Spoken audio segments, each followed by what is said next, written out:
கிறிஸ்துவில் அன்பார்ந்தவர்களே, உங்கள் அனைவரையும் ஆண்டவர் இயேசு கிறிஸ்துவின் திருப்பெயரிலே வாழ்த்துகிறோம், வரவேற்கிறோம். காணொளி வழியாக இந்த இறை வழிபாட்டிலே நீங்கள் பங்கு பெறவும் கடவுளுடைய திருப்பெயரை மையப்படுத்தவும் உங்களை அன்போடு அழைக்கிறோம். இந்த இறை வழிபாட்டுக்கு ஆரம்பமாக நாம் ஜெபம் செய்வோம். அன்பு நிறைந்த ஆண்டவரே, நன்றியோடு உம்மை துதிக்கிறோம், சோத்திரிக்கிறோம். காலந்தோறும் நிமிடந்தோறும் உடைய கிருபை நிறைவாய் கடந்து வருவதற்காக தெரிவிக்கிறோம். இந்த காணொளி வழியாக இந்த இறை வழிபாட்டிலே உங்களுடைய அருள்பிரசுரத்தை எங்களுக்கு தந்து எங்களையும் இதை செவிமடுக்கிற யாவரோடும் உடைய கிருபையை தந்துள்ளபடி நாங்கள் வேண்டியிருக்கிறோம். இந்த சுற்றுச்சூழல் ஞாயிறு சிறப்பு வழிபாட்டிலே உங்களுடைய படைப்படை குறித்து கரிசனையோடு வாழ்வதற்கு மனிதநேயத்தோடு நாங்கள் செயல்படுவதற்கு அருந்தறிபடி நாங்கள் வேண்டுகிறோம். இந்த வழிபாட்டின் வழியாக மையப்படவும் நாங்கள் ஒவ்வொருவரும் ஆசீர்வாதம் பெற உதவி செய்யும். எல்லா நன்மைகளையும் இரட்சகர் இயேசு கிறிஸ்து வழியாக வேண்டுகிறோம், தூய பிதாவே, ஆமென். கடவுளுடைய திருப்பெயருக்கு மகிமை உண்டாக நம்முடைய வழிபாட்டுக்காரமாக நாம் அனைவரும் சேர்ந்து 6வது பாமாலை நாம் பாடுவோம். பாமாலையின் பாடு.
கடவுள் ஆவியாக இருக்கிறார். அவரை தொழுது கொள்கிறவர்கள் ஆவியோடும் உண்மையோடும் அவரை தொழுது கொள்ள வேண்டும். நம்முடைய பிதாவாகிய கடவுளாலும் கர்த்தராகிய இயேசு கிறிஸ்துவினாலும் உங்களுக்கு கிருபையும் சமாதானமும் உண்டாவதாக. இது கர்த்தர் உண்டு பண்ணின நாள், இதிலே களிகூர்ந்து மகிழ கடவோம். திருத்துவ கடவுளை நாம் போற்றுவோம். எங்கள் தந்தையாம் கடவுளே, உமது வல்லமையாலும் ஞானத்தாலும் எல்லாவற்றையும் படைத்து உமது திருக்குமாரன் இரட்சகராக தரும்படி உலகத்தில் அன்பு கூர்ந்தீரே போற்றுகிறோம். குமாரனாம் கடவுளே, பாவத்தை தவிர்த்து எல்லாவற்றிலங்களைப் போல் மனிதனாகி எங்கள் பாவங்களுக்காக ஒப்புக் கொடுக்கப்பட்டு எங்கள் நீதிக்காக உயிர் திரும்பியவரே போற்றுகிறோம். பரிசுத்த ஆவியானவராகிய கடவுளே, எல்லா உண்மைக்குள்ளும் எங்களை வழிநடத்தி கடவுளின் அன்பை என் நெஞ்சில் பொழிகிறவரே போற்றுகிறோம். தந்தை, மைந்தன், தூய ஆவியாகிய கடவுளே, உமக்கே எல்லா புகழும் மகிமையும் உண்டாவதாக. ஆமென்.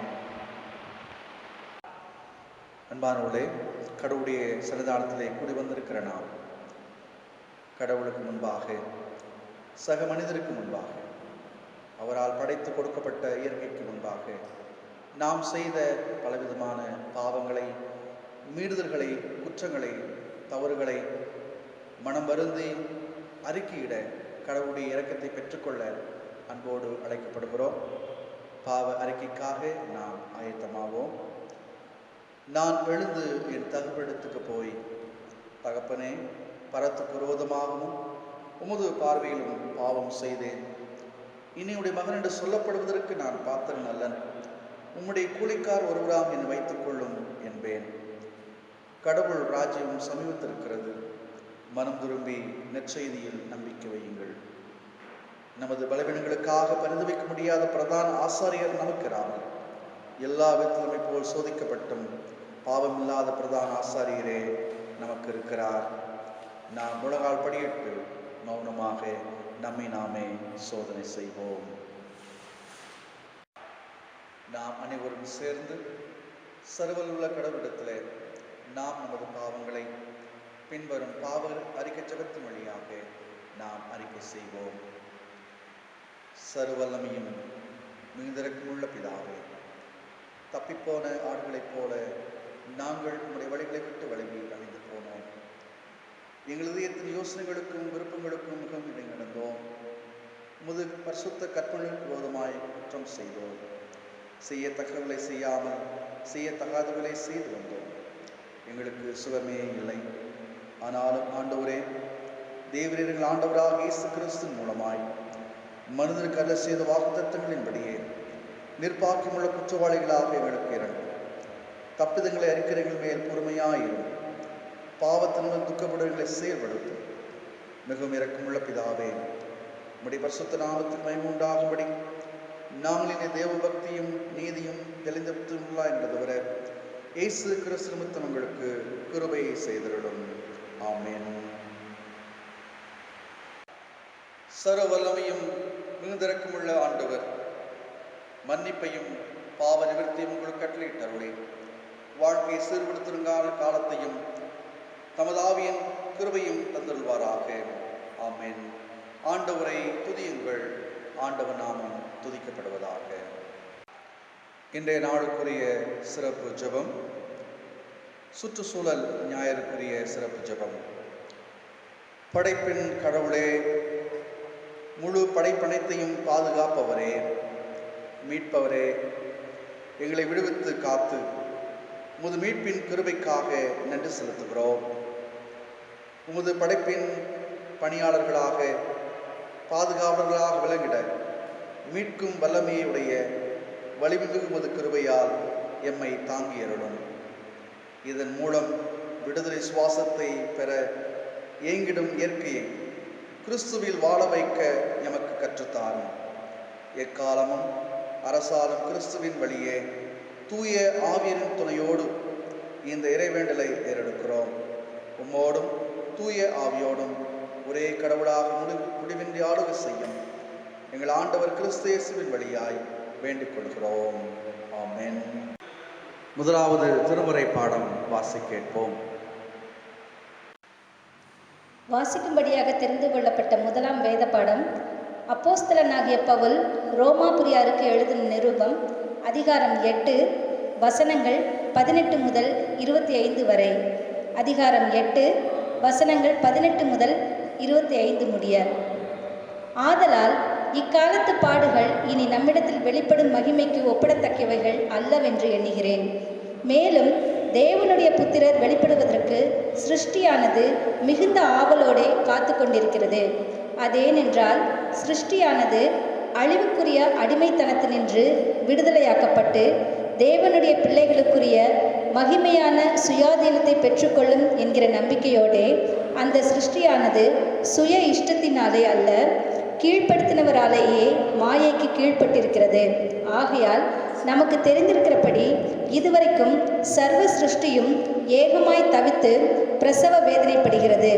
அதுவுமல்லாமல் ஆவியின் முதற் பலன்களை பெற்ற நாமும் கூட நம்முடைய சரீர மீட்பாகிய புத்திர சுவீகாரம் வருகிறதற்கு காத்திருந்து நமக்குள்ளே தவிக்கிறோம்.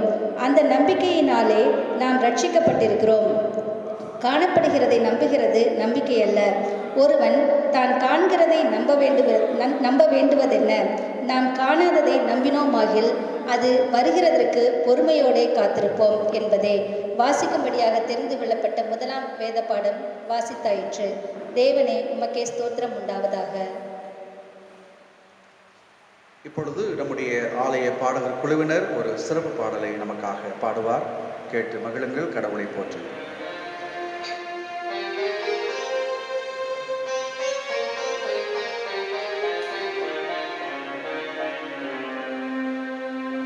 இறைவனே, உம்மை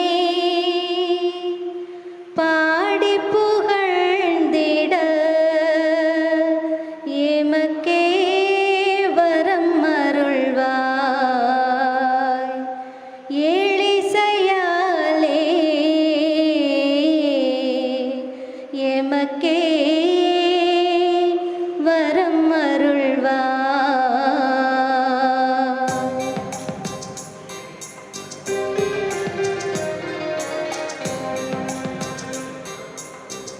இறைவனே, உம்மை பாடி புகழ்ந்திட எமக்கே வரம் அருள்வாய். ஏழிசையாலே எமக்கே வரம் அருள்வாய். முறை தவறாமல் குறைகளில்லாமல், முறை தவறாமல் குறைகளில்லாமல், முத்தமிழ் மாலையில் மோனை கிடாமல்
இரண்டாம் வேத பாடம் பரிசுத்த யோவான் எழுதிய நற்செய்தி நூல் 20ஆம் அதிகாரம் வசனங்கள் 19 முதல் 23 முடிய. யோவான் 20ஆம் அதிகாரம் வசனங்கள் 19 முதல். வாரத்தின் முதல் நாளாகிய அன்றைய தினம் சாயங்கால வேளையிலே சீஷர்கள் கூடியிருந்த இடத்தில் யூதர்களுக்கு பயந்ததினால் கதவுகள் பூட்டப்பட்டிருக்கையில் இயேசு வந்து நடுவே நின்று, உங்களுக்கு சமாதானம் என்றார். அவர் இப்படி சொல்லி தம்முடைய கைகளையும் விலாவையும் அவர்களுக்கு காண்பித்தார். சீஷர்கள் கர்த்தரை கண்டு சந்தோஷப்பட்டார்கள். இயேசு மறுபடியும் அவர்களை நோக்கி, உங்களுக்கு சமாதானம் உண்டாவதாக. பிதா என்னை அனுப்பினது போல நானும் உங்களை அனுப்புகிறேன் என்று சொல்லி அவர்கள் மேல் ஊதி, பரிசுத்த ஆவியை பெற்றுக்கொள்ளுங்கள். எவர்களுடைய பாவங்களை மன்னிக்கிறீர்களோ அவைகள் அவர்களுக்கு மன்னிக்கப்படும், எவர்களுடைய பாவங்களை மன்னியாதிருக்கிறீர்களோ அவைகள் அவர்களுக்கு மன்னிக்கப்படாதிருக்கும் என்றார் என்பதே. பாடம் முடிந்தது. கிறிஸ்துவே உமக்கே மகிமை உண்டாவதாக. நாம் அனைவரும் சேர்ந்து அருளுரைக்கு ஆயத்தமாக 153வது கீர்த்தனை நாம் பாடுவோம். இந்த பாடலை தொடர்ந்து நம்முடைய ஆலய பொருளாளர் திரு வேதமணி ஐயா அவர்கள் கடவுளுடைய வார்த்தையை நம்மோடு பகிர்ந்து கொள்வார்கள்.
கிறிஸ்துவுக்குள் அன்பானவர்களே, உங்கள் யாவருக்கும் ஆண்டவர் இயேசு கிறிஸ்துவின் திருப்பெயரிலே வாழ்த்துக்களையும் வணக்கங்களையும் நான் தெரிவித்துக் கொள்கிறேன். இன்று நாம் தியானிக்க வேண்டிய பகுதி விடுதலைக்கு போராடும் அல்லது புலம்பும் படைப்பு. Creation groans for liberation. இந்த தலைப்பிலே நாம் தியானிக்க இருக்கிறோம். நாம் யாவரும் கண்களை மூடி ஜெபிக்கலாம். எங்கள் கண்மலையும் மீன்பெருமாகிய கர்த்தாவே, என் வாயின் வார்த்தைகளும் எங்கள் இருதயத்தின் தியானமும் ஒரு சமூகத்தில் இன்றும் என்றும் பிரீதியாக இருப்பதாக. ஆமேன். அன்பானவர்களே, கிரியேஷன் என்று சொன்னால் படைப்பு. குரோன்ஸ் என்று சொன்னால் ஒரு கொடிய வேதனையிலிருந்து, பெரும் துயரத்திலிருந்து ஒலி எழுப்புகின்ற ஒரு ஒலியாக அதை சொல்கிறார்கள். Utter a deep sound in distress or disappointment or in an unhappy situation. ஒரு மகிழ்வில்லாத ஒரு துக்கமான ஒரு சூழ்நிலையிலே ஓலமிட்டு எழுப்புகின்ற ஒரு ஒலி என்று அதை சொல்கிறார்கள். எபிரேய மொழியிலே 3 சொற்கள் அதற்கு பயன்படுத்தப்பட்டு வருகிறது. ஒன்று பாரா என்று சொல்லப்படுகிறது, இன்னொன்று அஷா என்று சொல்லப்படுகிறது, இன்னொன்று யட்சர் என்று சொல்லப்படுகிறது. இந்த பாரா என்று சொன்னால் புதிதாக படைத்தல், எல்லாவற்றையும் ஒன்றும் இல்லாமலிருந்து வெறுமையிலிருந்து புதிதாக படைத்தல் என்பதை சொல்வார்கள். அஷா என்று சொன்னால் இருக்கின்ற பொருளிலிருந்து அல்லது இருக்கின்ற நிலையிலிருந்து உருவாக்குவது என்பதாக பொருள். யட்சார் என்று சொன்னால் குயவனின் படைப்பு என்பது அதனுடைய பொருளாகும். வார்த்தை வெவ்வேறாக இருந்தாலும் பொருள் ஒன்று என்பது எபிரேய மொழியிலே பயன்படுத்தப்பட்டு வருகிறது. இதன் அடிப்படையில் தான் நமது கடவுள் படைப்பாளர் என்றும் நாம் எல்லாரும் படைப்புக்கள் என்றும் அழைக்கின்றோம். இந்த படைப்புக்கள் பற்றி படிப்பது நமக்கு மிகுந்த ஒரு மகிழ்ச்சியை தருவதாகும். இன்றைய தியானத்திற்கு என்று கொடுக்கப்பட்ட தலைப்பு இந்த விடுதலைக்கு போராடும் அல்லது புலம்பும் படைப்பாகும். ஏனென்று சொன்னால் இந்த ஞாயிறு சுற்றுச்சூழல் ஞாயிறாக அனுசரிக்கப்பட்டு வருகிறதுனாலே இந்த தலைப்பை நாம் தியானிக்கின்றோம். நம்மையும் நம்மை சுற்றியுள்ள அனைத்தையும் கடவுள் படைத்தார் என்பதை திருமறையிலே நாம் ஆதியாகம புத்தகத்திலே நாம் வாசிக்கின்றோம். இவையெல்லாம் கடவுள் படைக்கப்பட்ட ஒன்று என்னும் பொழுது ஏன் போராடுகின்றன, விடுதலைக்காக போராடுகின்றன அல்லது புலம்புகின்றன என்பது ஒரு கேள்வியாக முன்வைத்து இந்த தியானத்தை நமக்கு செய்யும்படி கொடுத்திருக்கிறார்கள். ஆதியாகமம் 1ஆம் அதிகாரம் 31ஆம் வசனத்திலே கடவுள் தாம் உண்டாக்கின எல்லாவற்றையும் பார்த்தார், அது மிகவும் நன்றாயிருந்தது, அவருக்கு மனதுக்கு மகிழ்ச்சி கொடுக்கின்ற ஒன்றாக இருந்தது. எல்லாவற்றையும் படைத்த பின்பு அவர் மகிழ்ந்தார், நன்றாயிருந்தது என்று நினைத்தார் என்று வேதம் சொல்கிறது. ஆதியாகமம் 1ஆம் அதிகாரம் 28ஆம் வசனத்தில் படைப்புகள் அனைத்தையும் ஆண்டு கொள்ளுங்கள் என்று நம்மிடம் ஒப்படைக்கின்றார். நம்மையும் படைத்து நமக்கு தேவையான உணவு மற்ற பொருள்கள் எல்லாவற்றையும் இந்த இயற்கையிலிருந்து பெற்றுக்கொள்ளுங்கள் என்று நமக்கு ஒப்படைக்கின்றார். நம்மிடம் அது ஒப்படைக்கப்படுகிறது. ஆண்டு கொள்ளுங்கள் என்று நமக்கு கொடுத்திருக்கிறார். ஆதியாகமம் 2ஆம் அதிகாரம் 15ஆம் வசனத்தில் கடவுள் மனுஷனை ஏதேன் தோட்டத்துக்கு அழைத்து வந்து படைப்புகளை பண்படுத்தவும் காக்கவும் வைத்தார் என்று சொல்லப்படுகிறது. இவைகளையெல்லாம் நாம் இறையாண்மையுடன் அந்த இயற்கையை எல்லாம் பாதுகாக்க வேண்டியது, காக்க வேண்டியது, பண்படுத்த வேண்டியது நம்முடைய கடமையாக ஆண்டவர் முன்வைத்தார். இந்த மாதிரி ஒரு சூழ்நிலை இருந்தும் போராடுகிற நிலை ஏன் வந்தது என்றால் அது நம்மை சிந்திக்க வைக்கின்ற ஒரு கேள்வியாக அமைகிறது. இதற்கு யார் காரணம் என்பதை நாம் தியானிப்பது இன்றைய தினத்திலே நமக்கு அது பொருத்தமாக இருக்கும்.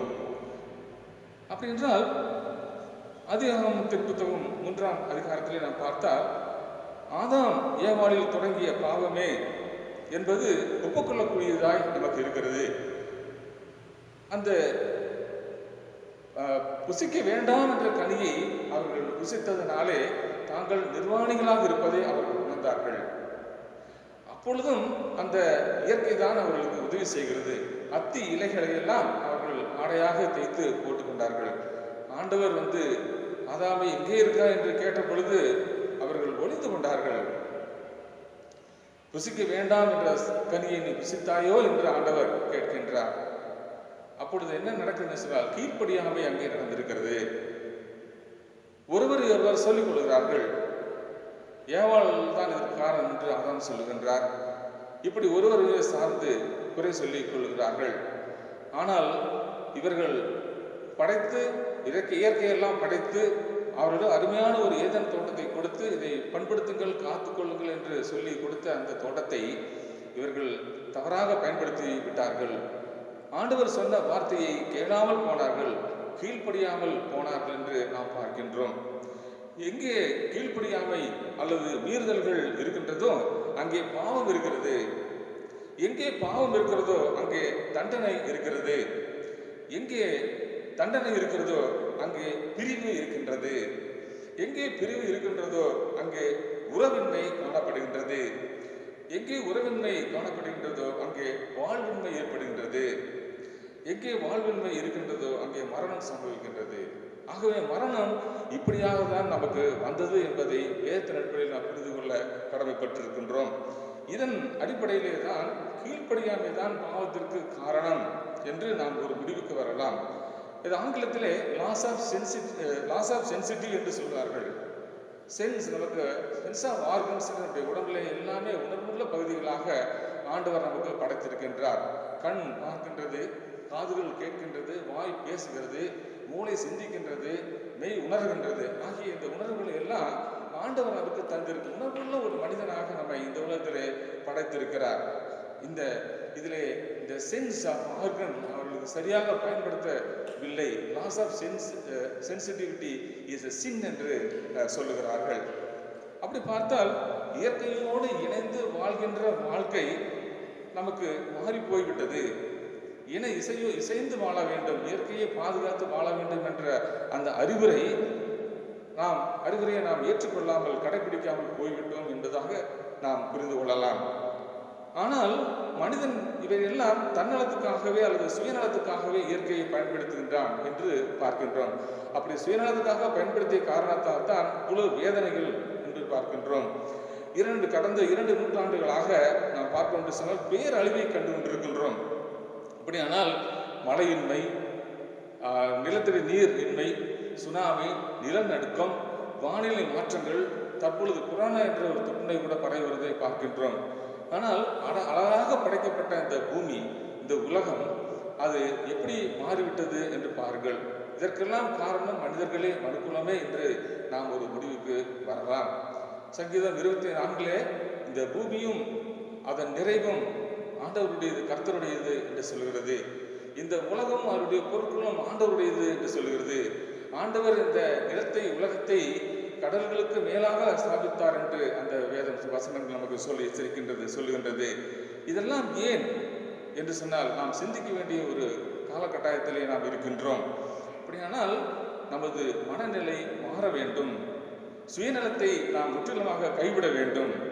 அழிவின் விளிம்பில் இருக்கும் படைப்புகள் அனைத்துமே விடுதலைக்காக போராடுகின்றதெல்லாம் நமக்கு எச்சரிப்புகளை கொடுக்கின்றது. நமது மனநிலை மாற வேண்டும், சுயநலத்தை கைவிட வேண்டும். சொந்த உபயோகத்திற்காக இந்த இயற்கையை பயன்படுத்தக்கூடாது. நாம் சமுதாய கண்ணோட்டத்தோடு, இறையரசின் ஒரு உறுதிப்பாட்டோடு நாம் இந்த உலகத்தில் இருக்கிற இயற்கையை நாம் பயன்படுத்த வேண்டும். நாம் பயன்படுத்துகின்ற நீர், நிலம், காற்று போன்றவற்றை எல்லாம் ஆண்டவர் இயற்கையாக நமக்கு கொடுத்தது. கிஃப்ட் ஆஃப் நேச்சர் என்று இவர்களை சொல்வார்கள். ஆக இவையெல்லாம் அழிவின் விளிம்பிலே இருக்கின்ற ஒரு நிலையை நாம் பார்க்கின்றோம். அவையெல்லாம் புலம்புகின்றன. நாமும் இந்த உலகத்திலே அதனால் புலம்பிக் கொண்டிருக்கிறோம். இயற்கையோடு இணைந்து வாழக்கூடிய ஒரு வாழ்க்கையை நாம் வாழ்க்கையிலிருந்து தவறிவிட்டதனாலே இந்த பேரழிவுகள் நம்மை ஆட்கொண்டு விட்டன. ரோமர் 8ஆம் அதிகாரம் 18 நாம் வாசிக்க கேட்டோம். இதிலே வசனம் 22 இப்படியாக சொல்கிறது, ஆகையால் நமக்கு தெரிந்திருக்கிறபடி இதுவரைக்கும் சர்வ சிருஷ்டியும் ஏகமாய் தவித்து பிரசவ வேதனைப்படுகிறது என்பதாக அப்போஸ்தலர் பவுல் ரோமருக்கு எழுதின நிருபத்திலே சொல்லுகின்றார். அப்படியானால் பிரசவ வேதனை என்பது நாம் ஒருவரும் அறிந்திருக்கிறதே. அப்போஸ்தலர் பவுல் மனித குலம் முழுவதுமே பாவத்துக்கு உட்படுத்தப்பட்டுள்ளது என்பதாக அவர் சொல்லுகின்றார். எனவே எல்லாருக்கும் மீட்பு தேவை, ஒரு விடுதலை தேவை என்பது இந்த இடத்திலே உணர்த்தப்படுகிறது. இயேசுவின் மீது நம்பிக்கை கொள்வதால் மீட்பு அல்லது விடுதலை கிடைக்கிறது என்பதை நாம் இந்த இடத்திலே நாம் உணர்ந்து புரிந்து கொள்ள முடிகின்றது. மேலும் இதை புது வாழ்வு என்றும் ஆவிக்குரிய வாழ்வு என்றும் இதை நாம் கூறுகின்றோம். கடவுள் நம்மையும் இயற்கையும் அழிவிலிருந்து மீட்க ஆயத்தமாக இருக்கின்றார். நாம் செய்ய வேண்டிய காரியம் நாம் அவரிடத்தில் ஒப்படைக்க வேண்டும். இந்த இயற்கையினுடைய பேரழிவுக்கான காரணங்களை உணர்ந்து அவரிடத்தில் நாம் மன்னிப்பு கேட்கும் பொழுது, தம்மை தாழ்த்தி மன்னிப்பு கேட்கும் பொழுது அது நமக்கு மன்னிப்பு அருளப்படும், ஒரு விடுதலை கிடைக்கும். நாம் ஏதேனும் தோட்டத்தில் இருந்தது போலவே அந்த உணர்வின்படியே நாம் நல்ல ஒரு இயற்கையான சூழலிலே வாழ்ந்து நாம் ஆண்டவருக்கு ஸ்தோத்திரம் செலுத்த முடியும். நாம் ஆண்டவர் நமக்கு ரட்சிக்க ஆயத்தமாக இருக்கிறார், ஆனால் நாம் ஆயத்தமாக இருக்கிறோமா நாம் சிந்திக்க வேண்டியது. எசேக்கியேல் 36ஆம் அதிகாரம் வசனம் 26 இப்படியாக நமக்கு ஒரு நம்பிக்கை வசனம் சொல்கிறது, உங்களுக்கு நவமான இருதயத்தை கொடுத்து உங்கள் உள்ளத்தில் புதியதான ஆவியை கட்டளையிட்டு கல்லான இதயத்தை உங்கள் மாம்சத்திலிருந்து எடுத்து போட்டு சதையான இதயத்தை உங்களுக்கு கொடுப்பேன் என்று ஒரு நம்பிக்கை அங்கே ஊட்டப்படுகிறது. அப்படியானால் நமது இதயமெல்லாம் கல்லாக மாறி போய்விட்டதா? நமக்கு ஆண்டவர் நமக்கு நாசியிலே சுவாசத்தை ஊதி நம்ம உயிர்ப்பித்தாரே, அந்த அந்த ஆவி எங்கே போயிற்று என்ற கேள்விகள் எல்லாம் அங்கே எழுகிறது அல்லவா? அப்படியானால் வசனம் 35 நாம் பார்க்கும் பொழுது இந்த தேசம் ஏதேன் தோட்டத்தை போல ஆகும் என்கிறார். அப்படியானால் மாறுவதற்கு வாய்ப்பு இருக்கிறது. ஆனால் நாம் செய்ய வேண்டிய கடமை என்ன? இயற்கையை நாம் பாதுகாக்க வேண்டும், பேணி காக்க வேண்டும். நாம் நம்மால் என்ற அளவிற்கு இயற்கை தனது கடமையை செய்கிறது, படைத்த கடவுளின் நோக்கத்தை நிறைவேற்றுகிறது. நாம் நிறைவேற்ற ஆயத்தமாயிருக்கிறோமா? சற்று சிந்திக்க வேண்டும். ஆகாயத்து பறவைகளை கவனித்து பாருங்கள், அவர்கள் விதைக்கிறதில்லை, அறுக்கிறதில்லை என்று பார்க்கின்றோம். காட்டு புஷ்பங்களை கவனித்து பாருங்கள், நூக்கிறதில்லை என்று பார்க்கின்றோம். ஆனாலும் எவ்வளவு அழகாக நமக்கு காட்சியளிக்கின்றன, மன மகிழ்வை தருகின்றன. நாம் இதையெல்லாம் சிந்திக்க கடைபெற்றிருக்கிறோம். நாமும் இயற்கையை போல ஆண்டவருக்கு துதிகளை ஏறெடுத்து பறவைகளை போல பாடி ஆண்டவரை ஸ்தோத்தரிப்போமா? ஆண்டவர் அவருடைய சித்தத்தை நிறைவேற்ற நாம் அர்ப்பணிப்போம். அதே சமயத்தில் அடிமைத்தனத்திலிருந்து விடுதலை கொடுத்த ஆண்டவர், பாபிலோனிய சிறையிருப்பிலிருந்து விடுதலை கொடுத்த ஆண்டவர், பயத்திலிருந்து நம்மை விடுதலை அளித்த ஆண்டவர், பாவங்களிலிருந்து விடுதலை கொடுத்த ஆண்டவர், நமக்கு இந்த இயற்கை சூழலை மாற்ற அவர் வல்லவராய் இருக்கிறார். ஆகவே நாம் ஆயத்தமாக இருக்க வேண்டும். அதை உயிர்த்தெழுந்த ஆண்டவர் தன்னுடைய சீசர்களுக்கு தரிசனம் கொடுக்கும் பொழுது தன்னுடைய பரிசுத்த ஆவி நாசியிலே ஊதினார், மறுபடியும் உயிர்ப்பித்தார் என்று பார்க்கிறோம். அப்படி உயிர்ப்பிக்க ஆண்டவர் வல்லவராக இருக்கிறார், நமக்கு கொடுக்க ஆயத்தமாக இருக்கின்றார். அவர் நமக்கு மீது வைத்திருக்கிற பேரன்பினால் நம்மை காப்பாற்ற வழிநடத்த வல்லவராக இருக்கிறார். நாம் மட்டும் ஆயத்தமாக இருக்கிறோமா என்பதை தியானிக்க வேண்டும். இந்த விடுதலை என்ற வார்த்தையானது வேதத்தினுடைய இருதயம் என்று சொல்லலாம். இயற்கைக்கு எதிராக நாம் செய்த பாவங்களை அறிக்கையிட்டால் ஆண்டவர் நமக்கு விடுதலை கொடுக்க ஆயத்தமாக இருக்கின்றார். நாம் இன்று ஒரு தீர்மானம் எடுப்போம், இயற்கையை காப்போம், ஏதேனில் குடியேறுவோம். கர்த்தர் தாமே இந்த வசனங்களை ஆசீர்வதிப்பாராக. ஆமென்.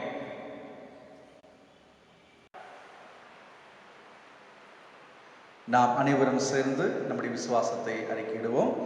அப்போஸ்தலர் விசுவாச பிரமாணத்தின் வழியாக நாம் அறிக்கை செய்வோம்.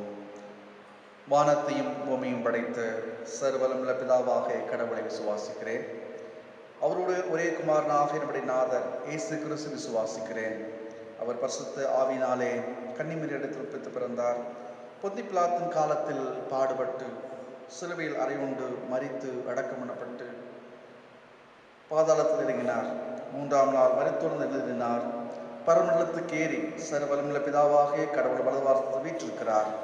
அவ்விடத்தில் ஒரு மருத்துவரும் நியாயத்திற்கு வருவார். பரிசுத்த ஆவியை விசுவாசிக்கிறேன். பொதுவாக இருக்கிற பரிசுத்த சபையும் பரிசுத்தவான்கள் ஐக்கியமும் பாவ மன்னிப்பும் சரீரம் உயிர்த்தெழுதலும் நித்திய ஜீவனும் உண்டு என்று விசுவாசிக்கிறேன். ஆமேன். அறிவிப்புகள். திருமண அறிக்கை.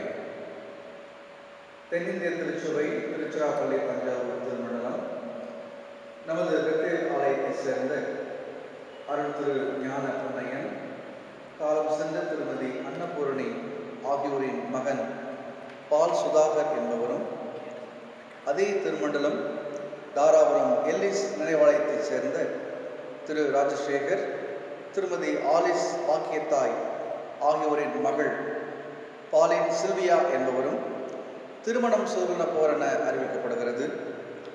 இவ்விருவரும் இந்த தூய நிலைமையில் ஒன்றாக்கப்படக்கூடாத நியாயமான காரணமாவது தடையாவது உங்களில் யாருக்காகவும் தெரிந்திருந்தால் அதை சபை ஆயருக்கு எழுத்து மூலம் தெரிவிக்க வேண்டும். இது இவர்களுக்கு இரண்டாவது அறிக்கை. ஜெபம் செய்வோம். அன்பு நிறைந்த ஆண்டவரே, திருமணமாகிய பந்தத்தை ஏற்படுத்தி கொடுத்தவரே உமக்கு நன்றி செலுத்துகிறோம். இப்பொழுதும் திருமண அறிக்கையை வாசி கேட்ட பால் சுதாகர், பாலின் சில்வியா இவர்களுக்காக உம்மிடத்தில் வேண்டிக் கொள்கிறோம். இந்த திருமண வாழ்வுக்காக நீர்களை ஆயத்தப்படுத்தி வேண்டுகிறோம். இரண்டு குடும்பத்தின் பெற்றோர்கள், உறவுகள் திருமணத்தை முன்னெடுக்கிற யாவரோடு முடிக்கிற வரட்டும். ஏற்ற வேளையிலே நீதாமை பிரசனமாகி அவள் நினைத்து வைத்து ஆசீர்வதிக்க வாழ்வின் எல்லா நிலைகளிலும் வழிநடத்தி நாங்கள் வழிநடக்கிறோம். எல்லா நன்மைகளையும் உடைய கரங்கள் அர்ப்பணிக்கிறோம். முற்றுமுடியை பொறுப்பெடுத்து வழிநடத்தும் இரட்சகர் இயேசு கிறிஸ்து வழியாக வேண்டுகிறோம். தூய பிதாவே, ஆமென். இந்த வாரத்திலே தம்முடைய பிறந்தநாளை கொண்டாடுகிற அன்பர்கள், இன்று 14ஆம் தேதி திரு எஸ் பிரேம்குமார், 15ஆம் தேதி திரு எம் ஆனந்தன், திருமதி கே கீதா, திருமதி சிரோமணி, திரு ஜெயச்சந்திரன், 16ஆம் தேதி திருமதி ஜே சுமதி, 17ஆம் தேதி திருமதி செலின் டேவிட், 19ஆம் தேதி திரு என் பால்ராஜ் ஆகியோர் தம்முடைய பிறந்தநாளை கொண்டாட இருக்கிறார்கள்.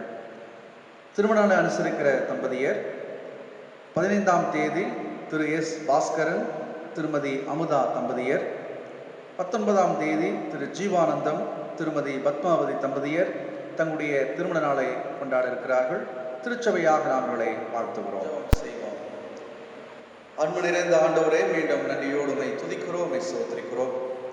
இந்த வாரத்திலே தம்முடைய பிறந்தநாளை திருமண நாளை அனுசரித்த அன்பர்களுக்காக வேண்டிக் கொள்கிறோம். கடந்த ஆண்டு முழுவதும் உங்களுடைய நிறைவான பாதுகாப்பை பராமரிப்பை கட்டளையிட்டு உங்களுடைய மிகுந்த கிருபையினாலே ஆசீர்வாதத்தினாலே இன்னும் ஒரு புது ஆண்டுக்குள் பிரவேசிக்க நீர் கிருபை பாராட்டியிருக்கிறேன் என்று செலுத்துகிறோம். சுவாமி ஆண்டவரே, பிறந்தநாள் கொண்டாடுகிற அன்பர்களையும் திருமண அனுசரிக்கிற தம்பதியரையும் விசேஷமாக நீர் ஆசீர்வதிப்பீராக. ஆன்மீக வாழ்விலே, சரீர வாழ்விலே, பொருளாதார வாழ்விலே, விசுவாச வாழ்விலே, குறிப்பாக இந்த அசாதாரணமான சூழலிலே நீருடைய பாதுகாத்து பராமரிப்பதற்காக நிரூபிக்கிறோம். சுவாமி இன்னும் அநேக பிறந்தநாளை திருமண நாட்களை அனுசரிக்க நிற்கிற பாராட்டு வாழ்வின் எல்லா நிலைகளிலும் இம்மான வேளராக உடனிருந்து கரமெடுத்து வழிநடத்தும். கர்த்தரிடத்தில் மனமகிழ்ச்சியாயிரு, அவர் உன் இதயத்தில் வேண்டுதல் உனக்கு அருள் செய்வார் என்ற வாக்கின்படி அவருடைய ஆசீர்வாதத்தை காத்துக்கொள்ளும். எல்லா நன்மைகளையும் இரட்சகர் இயேசு கிறிஸ்து வழியாக வேண்டுகிறோம். தூய பிதாவே, ஆமென். தொடர்ந்து நாம் நம்முடைய தேசத்திற்காக, நம்முடைய திருச்சபைக்காக, தேவையுள்ள மக்களுக்காக ஜெபத்தில் இணைவோம். இல்லங்களில் இருந்து இந்த ஜெபத்தில் இணைய உங்களை அன்போடு வேண்டிக் கொள்கிறேன். அன்பு நிறைந்த ஆண்டவரே, இந்த பரிசுத்த நாளின் இறை வழிபாட்டை காணொளி வழியாக நாங்கள் அனுசரிக்க உதவி செய்கிறேன் என்று செலுத்துகிறோம். சுவாமி, திருச்சபை குடும்பங்கள் யாவர் மீது உங்களுடைய கிருபை நிர்வாகி கடந்து வரட்டும். சிறு பிள்ளைகளோடும், இளைஞர்களோடும், பெரியவர்களோடும், முதியவர்களோடும் உங்களுடைய கிருபை இருக்கட்டும். நல்ல சுகத்தை, பலத்தை, ஆரோக்கியத்தை கொடுத்து இல்லங்களை கூடி மகிழ்வோடு ஆராதிக்க நிற்கிற பாராட்டும். அதே மனமாக என்னுடைய திருமண்டலத்திற்காக வேண்டிக் கொள்கிறோம். பேராயர், திருமண்டல அலுவலர்கள், மறைமாவட்ட தலைவர்கள், ஆயர் பெருமக்கள், விசுவாசிகள், அர்ப்பணியாளர்கள், பெண் ஊழியர்கள், உபதேசிமார்கள் யாவருக்காக எடுத்து வேண்டிக் கொள்கிறோம். சுவாமி, ஒவ்வொருவரையும் பெருவராக தொட்டு ஆசீர்வதியும் நம்முடைய கிருபையினாலே காத்துக்கொள்ளும். தென்னிந்திய திருச்சபைக்காக பேராயர், moderator, deputy moderator, general secretary, treasurer, பல்வேறு டிபார்ட்மெண்ட் டைரக்டர்ஸ் யாவருக்காக வேண்டிக் கொள்கிறோம். அவர்கள் ஆற்றுகிற அரும்பணிகளுக்காக நினைக்கிறோம். என்னுடைய தமிழகத்திற்காக வேண்டிக் கொள்கிறோம். இந்திய தேசத்திற்காக வேண்டிக் கொடுக்கிறோம். ஆட்சியாளர்கள், அதிகாரத்துள்ள மக்கள், பல்வேறு நிலைகளிலே பொறுப்பாற்றிக் கொண்டிருக்கிற யாவருக்காக வேண்டிக் கொள்கிறோம். இந்த கொரோனா நோயினால் ஏற்படுகிற பல்வேறு தீவிரங்கள், மன உளைச்சல்கள், போராட்டங்கள், பாதிக்கப்பட்ட மக்கள், பாதிப்புக்குள்ளாக்கப்பட்ட மக்கள், ஆண்டவரே விடுதலை இதை நோக்கி காத்திருக்கிற ஒவ்வொருவருக்காக வேண்டிக் கொள்கிறோம். ஆண்டவரே ஏற்ற வழியிலே நல்ல விடுதலை பெறுவதற்கு, ஆரோக்கியம் பெறுவதற்கு, சுகம் பெறுவதற்கு உதவி செய்யும். குறிப்பாக சென்னை பட்டணத்திற்காக வேண்டிக் கொள்கிறோம். கட்டுப்படுத்த முடியாத அளவுக்கு ஆண்டவரே பரவி கொண்டிருக்கிற சூழலில் அரசுகளும் தன் ஆர்வலர்களுமாக சுகாதார பணியாளர்களாக இருக்கிற எல்லா முயற்சிகளுக்காக வேண்டிக் கொள்கிறோம். சுவாமி விரைவில் நல்ல ஒரு தீர்வு கிடைக்கவும், இயல்புநிலை கிடைக்கவும் நாங்கள் வேண்டியிருக்கிறோம். மதுவினாலே பாதிக்கப்பட்டிருக்கிற மக்கள் விடுதலை பெறுவதற்கு, நோயினாலே பாதிக்கப்பட்ட மக்கள் சுகம் பெறுவதற்கு ஆண்டவரே உதவி செய்வதாக. வேலை வாய்ப்புக்காக, திருமணத்திற்காக, பிரசவத்திற்காக ஆண்டவரே பல்வேறு தேவையோடு இருக்கிற மக்களுக்காக வேண்டிக் கொள்கிறோம்.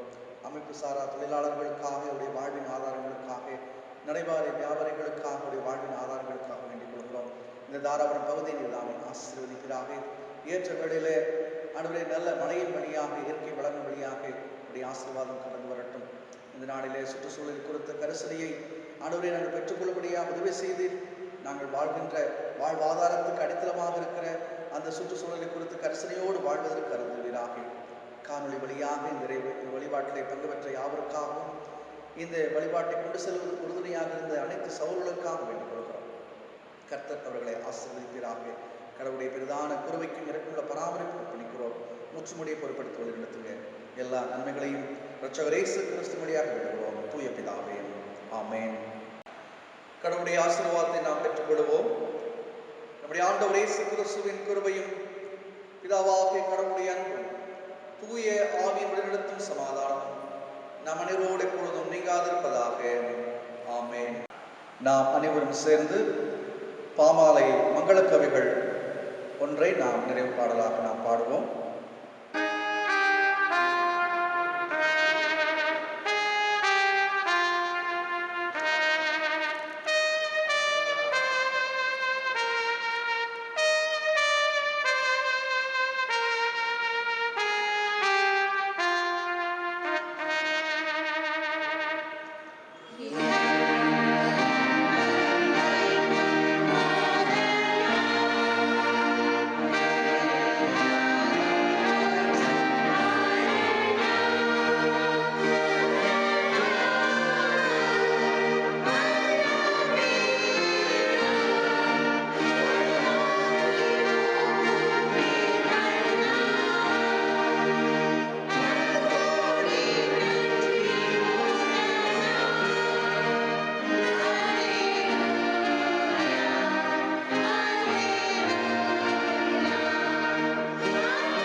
என் ஆத்மாவே கர்த்தரை ஸ்தோத்திரி, என் முழுவதுமே பரிசுத்த நாமத்தை ஸ்தோத்திரி. என் ஆத்மாவே கர்த்தரை ஸ்தோத்திரி, கர்த்தர் செய்த சகலவாரங்களையும் மறவாதே. ஆமென். கர்த்தர் உங்களோடு இருப்பாராக, அவர் மதாவியோடு இருப்பாராக. சமாதானத்தோடு சென்று வாருங்கள். கர்த்தருடைய நாமத்தினாலே. ஆமென். May God bless you.